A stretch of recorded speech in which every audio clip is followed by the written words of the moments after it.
كتاب ظهر في الآونة الأخيرة يتهم برنارد كوشنر على أنه حصل على مبالغ كبيرة من طرف ديكتاتوريين أفارقة مقابل استشارتهم له. هذا الموضوع نال اهتمام الكثير من أعضاء Investig Actions من خلال أكثر من 250 بريد إلكتروني يستفسرون فيه عن مدى صحة هذا الخبر. طبعا كما يقال ضبط ويده في الكيس، وهذا يفسر لنا الكثير حول ما يقال إعلاميا وسياسيا حينما نرى واحدا يتقاضى الأموال الكثيرة من رؤساء أفارقة وشعوبهم تموت جوعا. والغريب أن هذا الرجل يقدم نفسه على أنه الرجل النظيف. زيادة على هذا يشكر من طرف رئيس الدولة الفرنسية، والذي يصرح أن هذا أمر طبيعي. لكنني أعتقد أنه علينا أن نذهب بعيدا عن الأهداف الشخصية لصاحب هذا الكتاب. أظن أنه مهم جدا أن يعرف الناس أن كوشنر كذب كثيرا على شعبه طويلا وعلى الرأي العام، مع تظاهره بأنه كان يدافع عن المستضعفين ضد الأقوياء والأغنياء. وفي حقيقة الأمر العكس هو الصحيح، لأنه في كل حرب جنتها قوى الاستعمار الغاشم على الفقراء ساند إثرها الشركات العالمية، ومن أساليبه اصطناع الحملات الإعلامية الملفقة والتحضيرية. ماذا عن مغامرات كوشنر في برميني وتقاضيه مبلغ 25,000 يورو لدفع الاتهامات التي وجهت في حق شركة توتال؟ نعم، لقد سبق وأن قلنا أن هذه كانت من كبائره، بحيث أن شركة توتال فرضت على عمالها الأعمال الشاقة، وخصوصا بالنسبة للفلاحين. بعدها دفع كثيرا من المال لإيقاف ملف قضائي كان سيكون فيه خاسرا. بعدها يتقاضى كوشنر 25,000 يورو لأنه كتب تقريرا يتضمن أن الحالة العامة لسكان المنطقة جيد جدا. هذا ليس عملا إنسانيا، وهو قريب إلى الرشوة. لماذا كوشنر، وهو الذي له سمعة الإنساني، لم يفعل شيئا بالنسبة للشعب الفلسطيني؟ هنا نرى أنه ليس إنسانيا على الإطلاق، ولا يعمل لصالح المستضعفين ضد الأقوياء. العكس هو الصحيح. إسرائيل هي شرطي الشرق الأوسط، بل هي شرطي لصالح الولايات المتحدة ولصالح أوروبا. هذه الأخيرة قررت أن يكون البترول لها فقط وليس للعالم العربي حتى يخرج من فقره ويتطور. إسرائيل دولة مستعمرة وعنصرية، ولها مشروع طويل المدى، ألا وهو إخراج كل الفلسطينيين من أرضهم تحت غطاءات ومسميات مختلفة، بل استعمار الدول المجاورة. من هذه النقطة أقول أن كوشنر ليس إنسانيا، بل مثله مثل الرئيس ساركوزي، صهيونيان يناصران بكل قوة فكرة أن إسرائيل هي آخر مستوطنة في العالم، لأن الغربيين يريدون فقط السيطرة على البترول. كوشنر وساركوزي لم يكونا في الوسط، وليس من دعاة الإنسانية، لأنهما ساعدا بقوة إسرائيل. والدليل هو أنه لما كانت إسرائيل تقتل الفلسطينيين في غزة، فقد تظاهر بالبحث على حلول وتماطل حتى تنتهي إسرائيل من عملها الوسخ.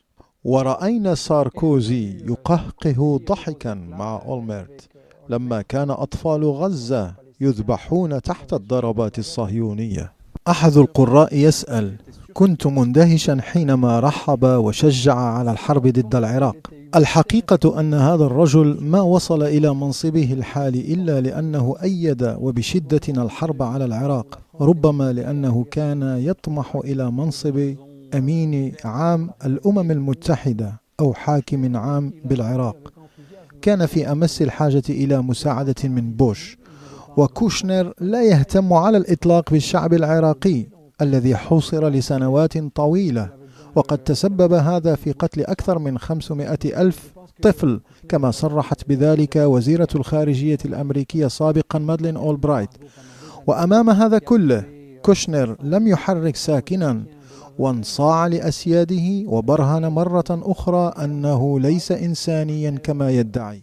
تميز كوشنر بموقفه في البلقان، وبهذا الصدد يقول لنا أحد الصحفيين أن تهريب الأعضاء الجسمية للسجناء الصرب، والذي أشرف عليه جنود ألبان وكوسوفار ما بين عام 1999 و2000، قد تحقق حينما كان كوشنر حاكم كوسوفو وممثلا بذلك منظمة الأمم المتحدة.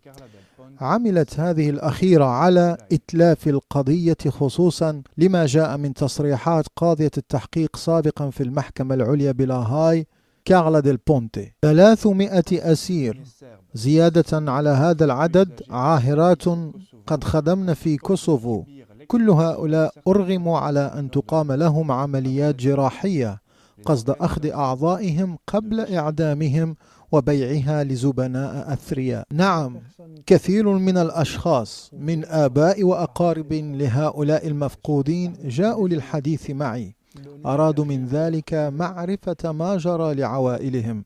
مع الأسف الأمم المتحدة لم تفعل أي شيء، وكوشنر كذلك، وقد كانت مظاهرات بالمنطقة في الآونة الأخيرة، إنها فعلا لطامة كبرى، فلا أحد من المسؤولين يتحرك. لقد فعلتم الكثير بالنسبة ليوغوسلافيا، ولكم كتابين في هذا الموضوع.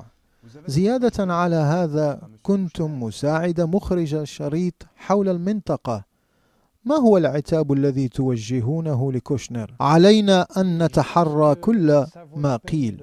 ومؤخرا ظهر ملف لأحد الباحثين من كندا شيدوديفسكي الذي قال: حلف الناتو وأمريكا وقع على معاهدة أو عقد زواج عاقل كما سماه مع مافيا الألبان. وقد تبين أن استعمار حلف الناتو لكوسوفو، إذ أصبحت هذه المنطقة خالية من أي قانون، وهي منطقة جدا مهمة بالنسبة لكل أنواع تهريب الأسلحة والمخدرات وحتى النساء من آسيا في اتجاه أوروبا. كذلك أصبحت المنطقة حقلا شاسعا للتطهير العرقي الحاصل بين كل الأقليات مسلمة وغيرها.